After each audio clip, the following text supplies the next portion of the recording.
This is the Art of Fashion TV, where art, fashion, and music all meet in one place, right here on the Art of Fashion TV. Good evening, everyone. We are here with AOFTV Independent Film Studios, and we are here to discuss, talk about, introduce this crime action thriller called The Last Vendetta.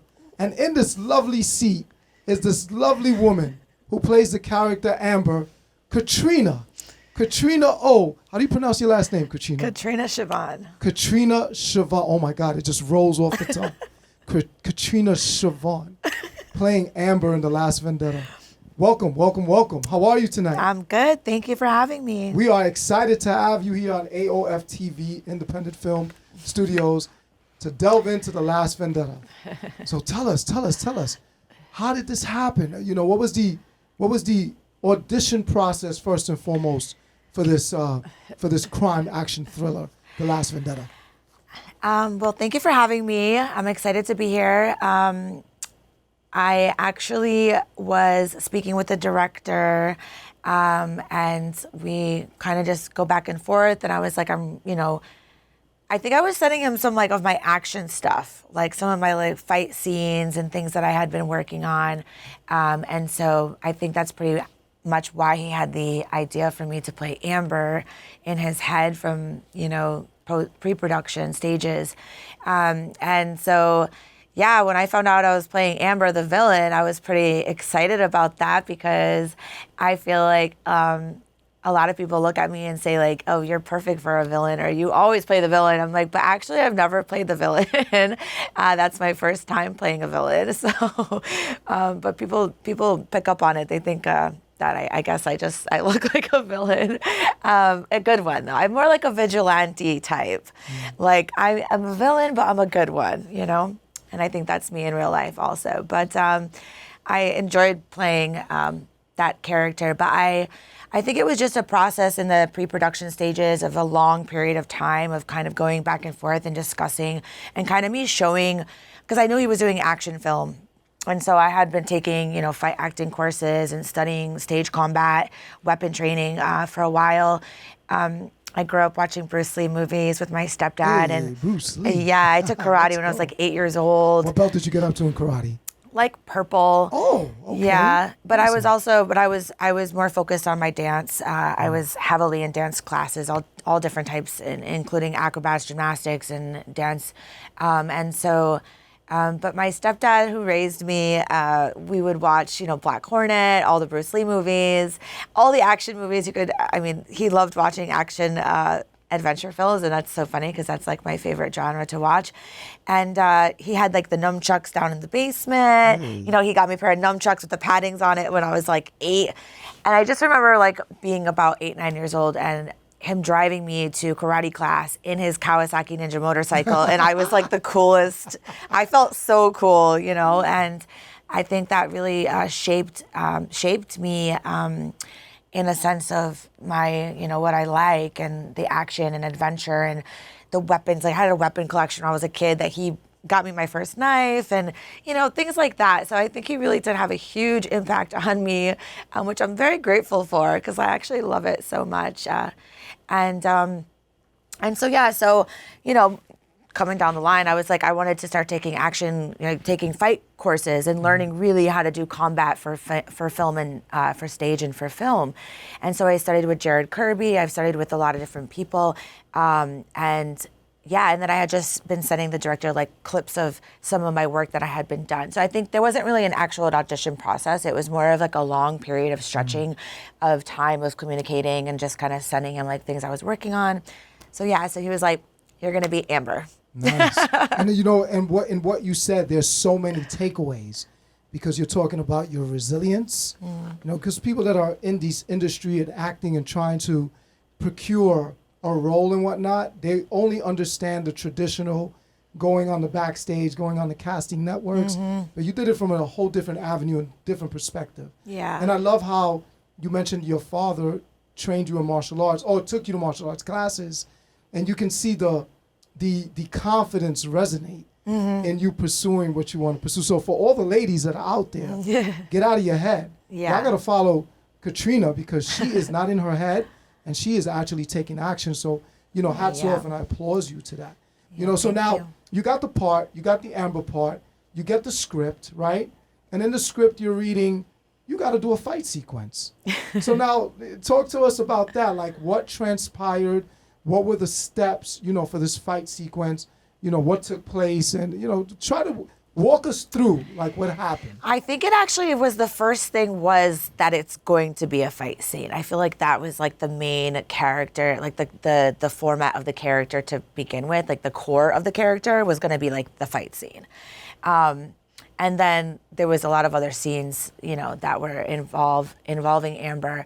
But I was really excited. I was ready to start rehearsing and learning. And I love actually the whole process of rehearsing and learning. And I love it so much. It reminds me of when I was younger and I would go to these classes.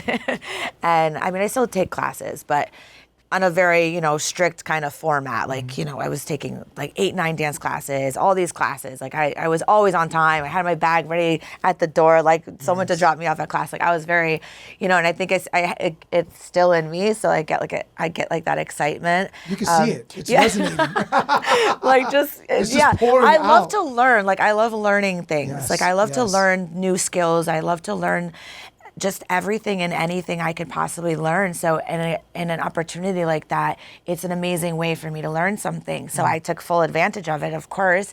And I was very, I was excited and got up to the studio in the Bronx. The Boogie Down Bronx. You went all the way to the Bronx to go train, girl? I did. Man, I talk did. about no I did fear. on the train. Was it on your Kawasaki this time? No, it was on the 6 trainer or the 4 or 5 or the 2. I don't even remember. Let's but go. There was a couple trains involved. It was not just one train I had to take, but that was the whole mission of itself. I'm just kidding. No, but yeah, the amazing studio in the Bronx. We worked on the choreography, we trained for it, and I think that there's a lot involved in it because you want it to be believable, you want it to be so real, but you also have to, safety is a huge factor into stunts and fight choreography, right? Because you want to sell the shot, but there's you can act, there's a lot of things that can happen when you're training or on set that is very dangerous. Right. And that's why there's stunt people who just do stunts, but I really do prefer to do my own stunts as much as possible. Nice. So I'm like the female Tom Cruise over here. There you go, Michelle, yeah, there you go. Let's work. I mean, I might not jump out of a plane. That's like one thing I might not do. But other than that, I'm pretty much down to do like all my own stunts. Amazing. And as much as I respect stunt workers like that just do stunts, because I know that's very specific and I do respect that as their profession and kind of don't want to take that away from them, but at the same time I really do like to do my own work. Is the when you were training for the fight choreography with the stunt fight designer, was it how was that relationship? Because stunt guys, they're very meticulous and particular with things, so did the fight designer make you feel comfortable? What was it like? Like, what was the beginning, stage A, B, and C, if you can? Yeah, I mean, I definitely felt comfortable through the whole process of the fight choreography, training and rehearsals. Yeah, absolutely. We're buddies. We work together all the time. So, we're in the film together. I think he's an amazing actor as well. But also, yeah, just training with them is amazing. I really enjoyed the whole process, honestly. I'm looking forward to do more. Excellent. And now tell us about Amber. Who is Amber in the last Vendetta that's now on Prime Video, on Tubi? Tell us about Amber. Delve into who she is. Yeah, Amber. So I remember him giving me like kind of a mood board of Amber's looks, what she was going to be wearing and her looks and stuff. And I was like, yeah, this is great. Right up my alley. And of course I got to wear all black, nice. Which is my favorite color to wear, shade. But the character is more like, she's really the only female kind of, she's with this group of guys that are all, you know, they're gangsters. They're trying to get information out of people. You know, they have hostage situations. They have all kinds of different maneuvers that they're trying to get. You know, there's a scene where I'm pretending to be doing something, and you know, it's a setup, right? So they're kind of using Amber as like a tool in a sense, where she can be play like an innocent, you know, damsel in distress, and then flip it where 2 minutes after she's like, you know, interrogating the guy. So I did like that combo of showing like the diversity of the character and how she can play both like that innocent sweet, but then also she's really badass and she's like, you know, clean it up and move it to the back type stuff. And so, serious question for you. Were you able to use nunchucks in this film?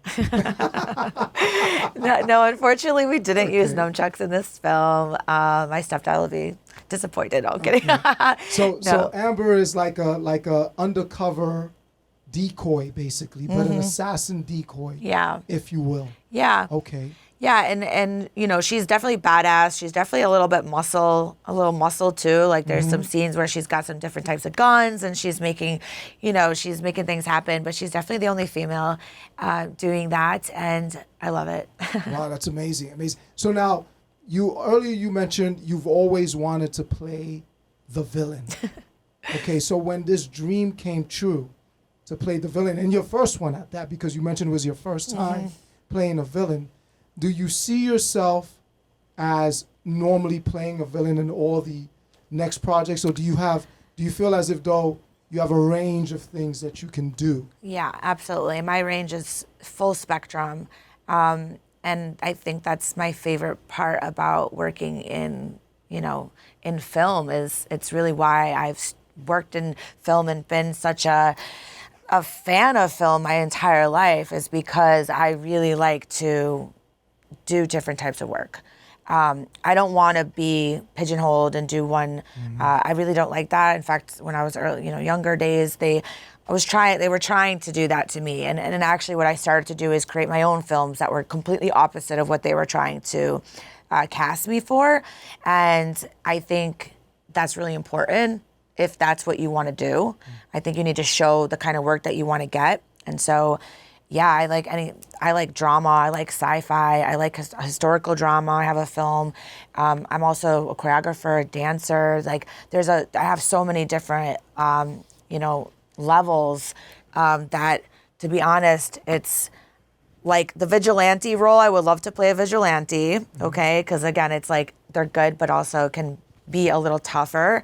The villain I love because, again, you get to really tap in, and you're not judging your character, right? Like there's no judge zone for that, right? I feel like when you're playing a villain, like there's the safety is off, like for sure. You can explore in so many different directions, right? Okay. Yeah, I mean, we've all been through trauma. We've all been through deep things in our lives that we've gone through, different forms of depression or different forms of anger or all of those emotions, right? So it's not that they're not there. I mean, we all can play the villain if we want to. Everybody can play the villain. You can, even in a perfect scenario in your life, like perfect life, which doesn't exist, but if it did, even that one small thing that happened to them in their life, they could take that and develop it, and then that could be a villain. So I think like there's villains in all of us, but it's what we choose to do with those emotions and how we project it into the world is really what makes us, the non-villains in real life. Right. And it's amazing because, again, you can play so many different ranges, which when I'm listening to you, you know how to manage and master those ranges, which gives you the leverage to be able to play the cute girlfriend, the boss type, the CEO of a company, the villain, which is amazing. Yeah. So what are the top takeaways that you learned from the last Vendetta, from being on this film set? What are maybe if you can list like maybe 2 takeaways that you learned that you feel as a artist, as a performer, that you would want to improve or do better? Well, put you on the spot. I have. She's blushing.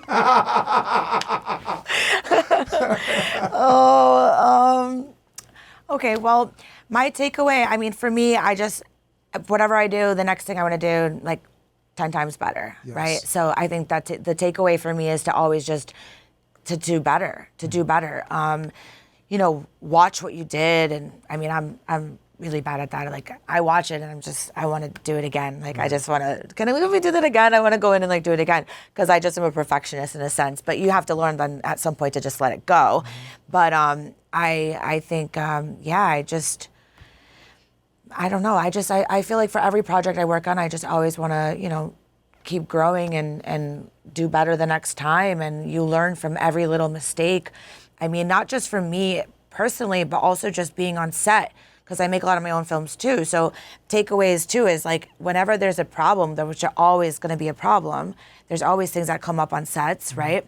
How quickly you can figure it out, how to, improvise or fix something on set, whether it's production. Yeah, being able to adjust quickly, I think, is something that you either are kind of born with a little bit, but also you can develop that skill. And I think that, every time you are on set or being around it, that is a chance to take mental notes, like you see something, okay, well, now I know if that happens, how we can, fix it quickly or think of a solution. So I think like that's really important too.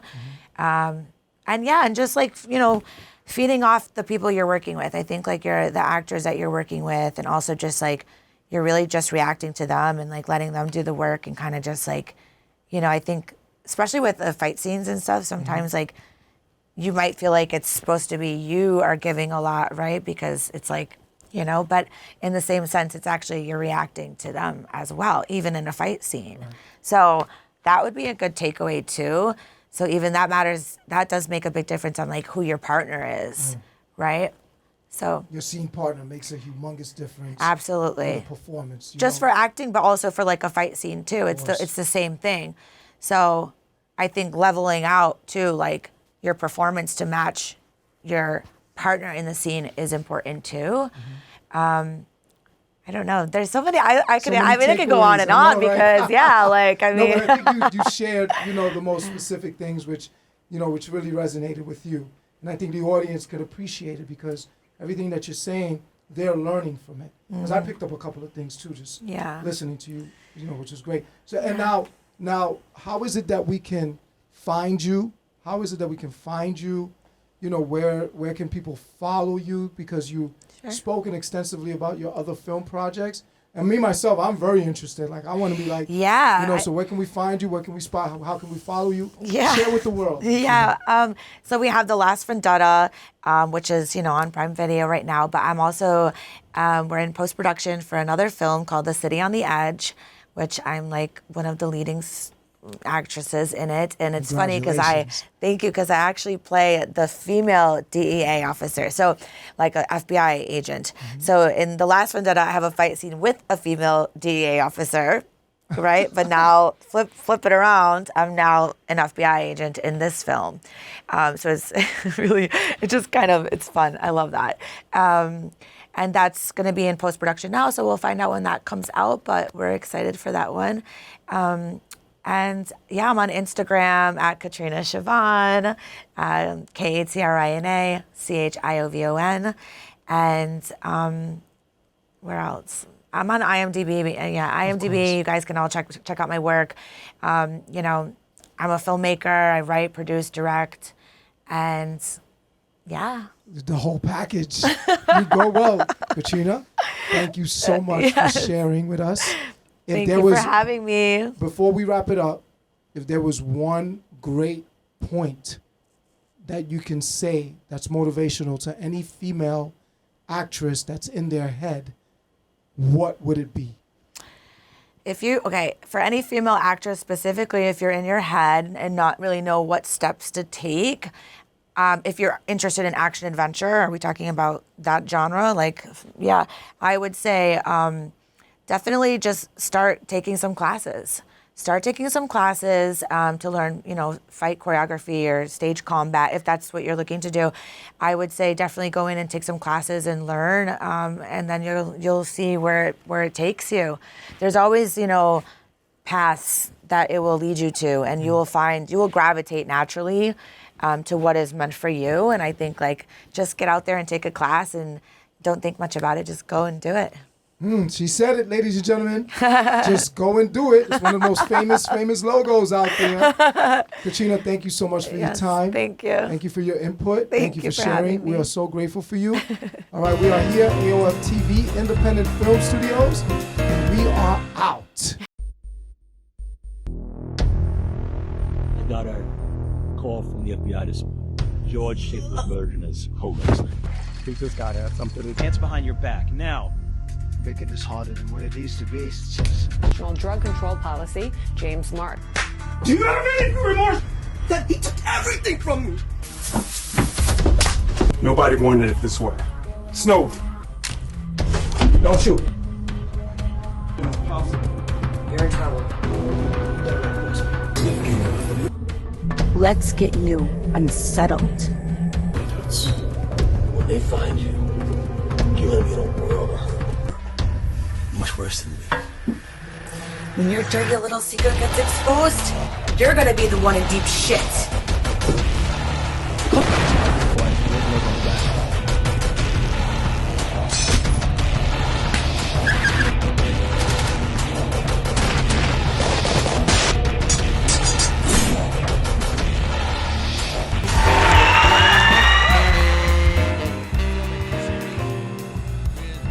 Mako-san. How you doing, Mako? Amazing. Grateful to be here, John. Thank you for coming to the studio today. We've heard a lot of great reviews about this film. We're really excited about it. We understand it's been released on Tubi and Amazon Prime already. And we just want to get some of your up-close thoughts about it, and your inside perspective of actually what it was like, participating in this. At the last of the 3-part series of The Last Vendetta. Last Vendetta right now is on Prime Video. It's on Tubi. It's on Fandango too as well.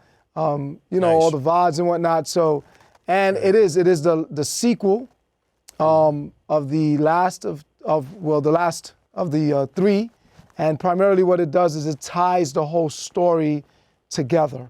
Now my character name is Jeremiah. And he is the assassin killer who has kind of like ties to the lead actors or the lead characters, which are the 2 DEA agents. And primarily one of the agents, the assassin, my character, he did something very foul to his wife, in the first movie. So now it comes back full circle. And what happens is that the lead DEA agent, he's out for revenge, primarily. He doesn't really find out that the assassin is existent until something transpires within the film. But once he becomes aware that that assassin is there, that lead DEA agent, he basically goes ape nut, and he's like, wait a minute, I need to put my hands on this guy, But Jeremiah, the assassin that I played, was a very interesting character. He's a bad guy, obviously. There was no safety on it, so there was different ways that I could have experimented with him, and different ways that I could have played him and whatnot. And this specific way that I played him was just stone cold killer, no care, no concern.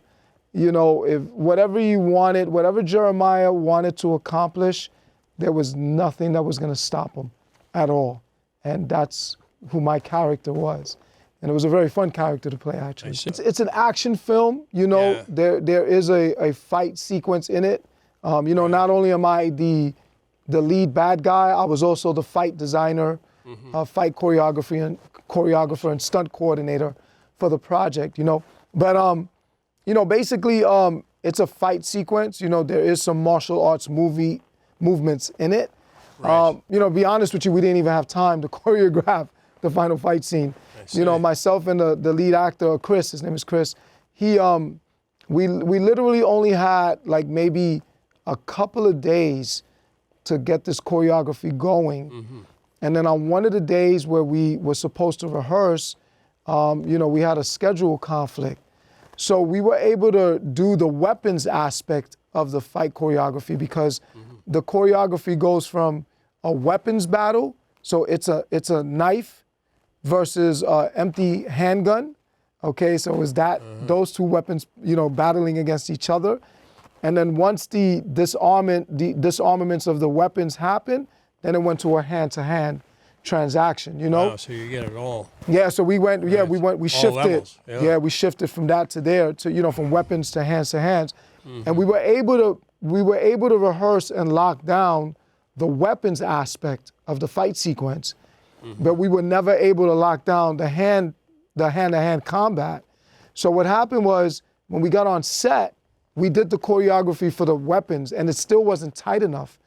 But then we completely improvised the hand-to-hand combat sequence. It looked like a real street fight, basically. I see. So yeah, it was gritty. Yeah. It was gritty. Really, it was right. raw. Right. The rehearsals were very. I mean, we literally I would be like, I would be grabbing him, and then I'd be like, all right, in his ear, I'd be like, flip me over, and he'll flip me over, fall on top of me, he'll fall on top of me, and then I would push him off, and I mean, it was complete improvisation, that fight sequence. Sounds like the difference between a Tesla and a real muscle car. Correct. Like, from the old days. Correct. Great analogy. You're bringing back the true grit of the cinema. Correct. That maybe we've been missing for a while. It did add a layer to it, which was kind of exciting. But under normal circumstances, because I've done a slew of films. I mean, I've been on Transformers, Batman: Dark Knight Rises.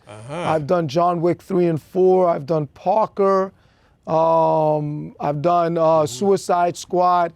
I've been on all these films, and I've been in the stunts aspect of a lot of these films as well. And normally we don't rehearse like that. Like when we did Batman: Dark Knight Rises, we were in Queens on the big parking lot, going through the motions. Wow. So it was always rehearsed. It was perfected, and but in this case, I veered away from what I normally do, which was kind of like scary territory, if you will, because there's high risk for injury in those things. Right, yes. When it's not practiced the way it was.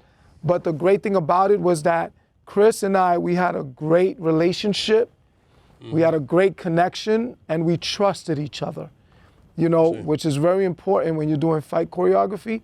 The actors have to be able to trust each other and have that confidence, and it makes the scene more vivid. The Last Vendetta, folks.